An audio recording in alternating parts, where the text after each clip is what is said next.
Hey guys, it's another Wednesday. Good morning, good afternoon, good night, whatever. Hope that you are awake and having a great day, having a great week, all that good jazz. I am going to go ahead and introduce you guys to a marine biologist and nature writer. Ooh, fascinating, mysterious. All right, let's see what we got.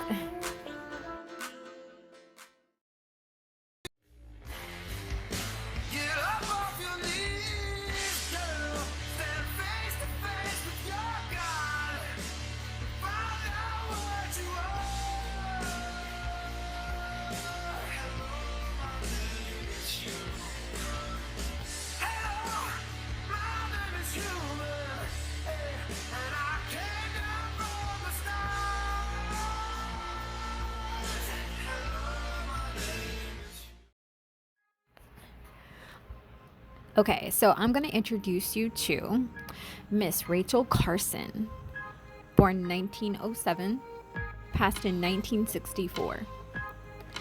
She was a marine biologist and nature writer, catalyzed the global environmental movement with her 1962 book called Silent Spring.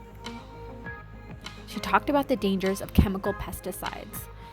The book led to a nationwide ban on DDT and other pesticides, and sparked the movement that ultimately led to the creation of the U.S. Environmental Protection Agency, EPA. That's wow. She was very, very passionate about this, you could tell. All right, so born on May 27th, 1907, on a farm in Springdale, Pennsylvania, Carson was the youngest of Robert and Maria McLean Carson's 3 children. And she developed a love of nature from her mother, and Carson became a published writer for children's magazines by the age of 10. Go get her. Now, she attended the Pennsylvania College for Women, now Chatham University, graduating magna cum laude in 1929. Now, she next studied at the Oceanographic Institute at Woods Hole, Massachusetts, and at Johns Hopkins University, where she received a master's degree in zoology in 1932. That's so cool. Now, strained family finances forced her to forego pursuit of a doctorate at that time and help support her mother and later 2 orphan nieces.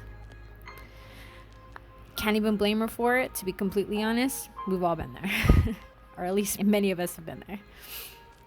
After outscoring all other applicants on the civil service exam, in 1936, Carson became the second woman hired by the U.S. Bureau of Fisheries. The second woman. Now, she remained there for 15 years, writing brochures and other materials for the public. She was promoted to editor-in-chief of all publications for the U.S. Fish and Wildlife Service. Meanwhile, she wrote several popular books about aquatic life, among them Under the Sea Wind, 1941, and The Sea Around Us, 1951. The latter was serialized in the New York and sold well worldwide. She won a National Book Award, a National Science Writing Prize, and a Guggenheim Grant, which with the book's sales enabled her to move to Southport Island, Maine in 1953 to concentrate on writing. In 1955, she published The Edge of the Sea, another popular seller. She also began a relationship with Dorothy Freeman, a married summer resident. Though much of their correspondence was destroyed shortly before Carson's death, the rest was published by Freeman's granddaughter in 1995. As always, Rachel, The Letters of Rachel Carson and Dorothy Freeman from 1952 to 1964, an intimate portrait of a remarkable friendship. After a niece died in early 1957, Carson adopted her son and relocated to Silver Spring, Maryland, to care for her aging mother. A letter from a friend in Duxbury, Massachusetts, about the loss of bird life after pesticide spraying inspired Carson to write Silent Spring. The book primarily focuses on pesticides' effects on ecosystems, but 4 chapters detailed their impact on humans, including cancer.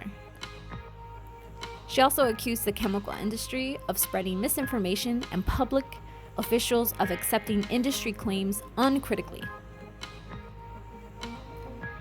Chemical companies sought to discredit her as a communist or hysterical woman. Isn't it always the case? If somebody doesn't like our opinions, we must be hysterical because we're a woman.